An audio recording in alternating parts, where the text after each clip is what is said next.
Alhamdulillah.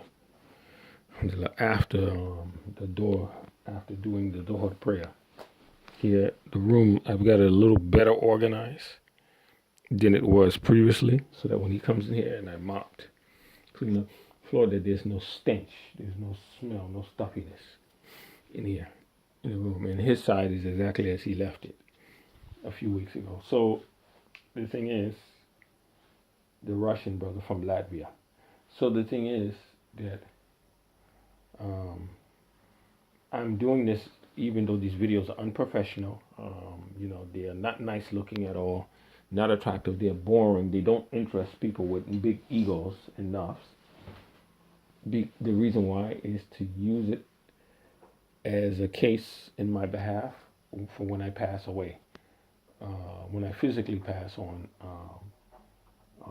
into what we call the hereafter or the after life, or even the grave. I want to use it as a cause that I have tried to reach out to Muslims with the people complaining about burqas, the burqa and the hijab and the niqab, or what they call the niqab, munaqab, all over Europe, spilling out all over Europe. Muhajjabats, abayas, niqabs, the type of women that we are allowed to marry are all over Europe, are profuse all over Europe by the dozens, by the trainloads, hundreds of thousands and tens of thousands, hundreds of thousands of munakabat all over Europe. And here I am sitting in Iceland, and I have no link to anybody to marry, to nikah. So there was a haram, there's what they call haram. There's a haram version of a woman, which is called Randolin. And she goes on the internet for flaunting around her physique, her shape. Right? So the Muslim man, when you see that, and the heads turn and they look and they make all these lewd comments, this, that, and all of that, you don't have to do that in Islam. All kinds of nasty and lewd, sordid comments. You don't have to do that. What you can do is instead you can get married to somebody. You can nikah somebody. It doesn't have to be a filthy niyat, a filthy intention that you want to get married because you want to touch and feel on a woman and be involved with a woman. It's not nothing haram, to be involved with a woman or something like that. And this is part of the signage. Like I was talking with the Russian young man last night. When the people would do like like they will make the halal haram. Yeah, and it sometimes it doesn't really even mean outright like an outright fatwa or verdict of making things halal or haram. No, what they're meaning in a de facto sense simply by the culture and the mannerism and the blockages, in the hindrances and all that kind of stuff. Yeah. This is what's going on, man. To make things haram, relationships between people haram. The impediments they place between people. These relationships have become haram.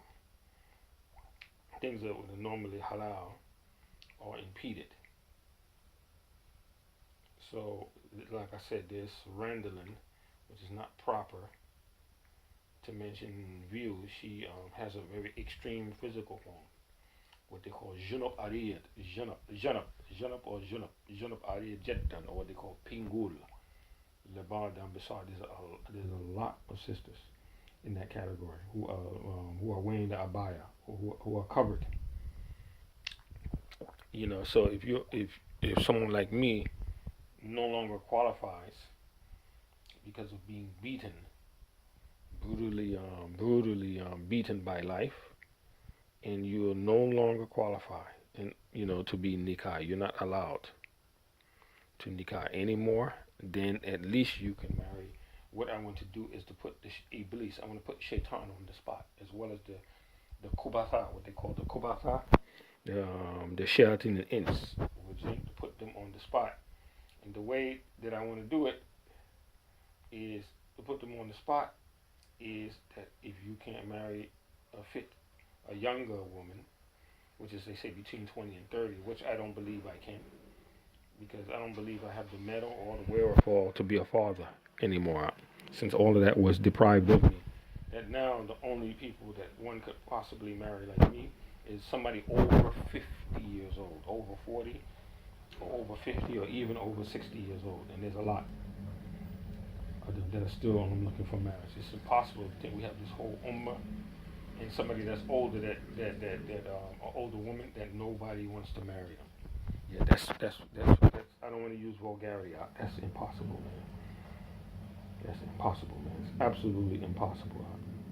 I think that there's no in the ummah, nobody exists in the Islamic Muslim nation that is over 50 or over 60 years old that does not still crave or have a longing or a panging to get married to a man, or even a younger man. That's impossible, man. Yeah, absolutely impossible, man. So that's what I'm saying. I'm doing this in the sense that may Allah's curse, be upon, the Muslims who play, with other people's nikah, who delay it and all that kind of stuff and hinder it and slow it down and impede it. May Allah, not give no hidayah to nothing. No, forget about hidayah.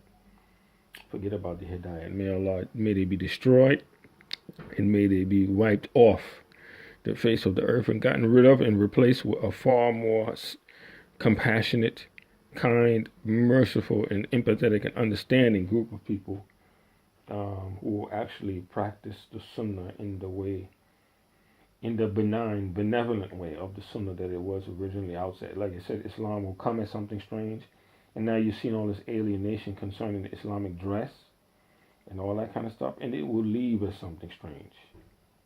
It will be marginalized, cornered, something foreign, something really, really peculiar, bizarre. And, the full practice of Islam, and this is what you're seeing now.